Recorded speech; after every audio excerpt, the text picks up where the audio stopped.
প্রিয় দর্শক, সাকিব কি দেশে ফিরতে খেলতে পারবেন? সাকিব আল হাসানকে ঘিরে এই মুহূর্তে সম্ভবত দুটি প্রশ্ন সবচেয়ে বড় হয়ে দেখা দিয়েছে। একটি হচ্ছে বাংলাদেশ ক্রিকেটের একটি সাকিবের পারফরমেন্স ঘিরে, অন্যটি হচ্ছে পারফরমেন্স দিয়ে সাকিবের দলে জায়গা প্রাপ্য হবে কিনা এ নিয়ে, অন্যটি সাকিবের নামে হওয়া মামলাকে ঘিরে। সম্প্রতি রাজনৈতিক পট পরিবর্তনের পর হত্যা মামলায় নাম জড়িয়ে গেছে সাকিব আল হাসানের। এ অবস্থায় দেশে ফিরলে তার জাতীয় দলে হয়ে খেলা সম্ভব হবে কিনা এ প্রশ্ন তো ঘুরছে অনেক দিন ধরেই ভক্তদের মনে।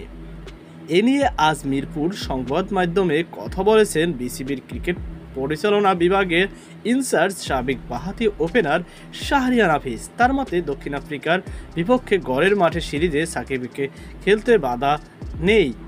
গত 5ই আগস্ট সরকার পতনের পর অনেকের নামে মামলা হয়েছে।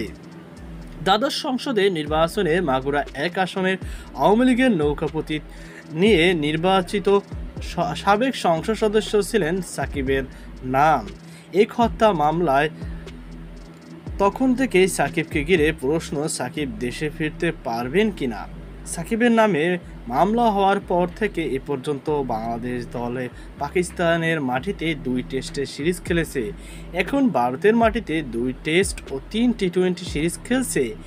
এর মাঝের সময়টাতে সাকিব আর দেশে ফেরেননি।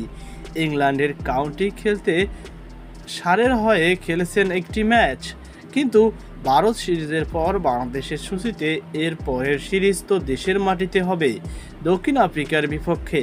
সিরিজটি হবে কি না তা নিয়ে এখনও পুরোপুরি নিশ্চিত হওয়া যাচ্ছে না। দক্ষিণ আফ্রিকা ক্রিকেট বোর্ড আগেই জানিয়েছে বাংলাদেশ পরিবর্তিত রাজনৈতিক পরিস্থিতি, নিরাপত্তা ব্যবস্থা নিয়ে সন্তুষ্ট হলেই কেবল দল পাঠাবে তারা। আজ মিরপুর নিরাপত্তার মহড়া দেখেছেন দক্ষিণ আফ্রিকা থেকে আসা প্রতিনিধি দল। তা শেষ পর্যন্ত দক্ষিণ আফ্রিকা এলে সাকিব সে সিরিজ খেলতে পারবে কিনা তা নিয়ে সংবাদ মাধ্যমে শাহরিয়ার নাফিস বলেছেন, সাকিব আল হাসান ব্যাপারে মাননীয় প্রধান উপদেষ্টা, মাননীয় আইন উপদেষ্টা এবং মাননীয় ক্রীড়া উপদেষ্টা খুব স্পষ্ট বলেছেন। বাংলাদেশ সরকার থেকেও পরিষ্কার বার্তা আছে যে মামলাগুলো হয়েছে সেগুলোতে কাউকে অন্যায়ভাবে হেনস্থা করা হবে না। সাকিবের ব্যাপারে অন্তর্বর্তীকালীন সরকার তাদের অবস্থান খুব সুস্পষ্ট ব্যক্ত করেছেন। চোটের সমস্যা না থাকলে এবং নির্বাচনজনিত কোনো ইস্যু যদি না থাকে, এখন পর্যন্ত সাকিব আল হাসানের হোম সিরিজ না খেলার কোনো কারণ আমি দেখি না। ভারতের বিপক্ষে সিরিজের প্রথম টেস্ট খেলে ফেলেছে বাংলাদেশ।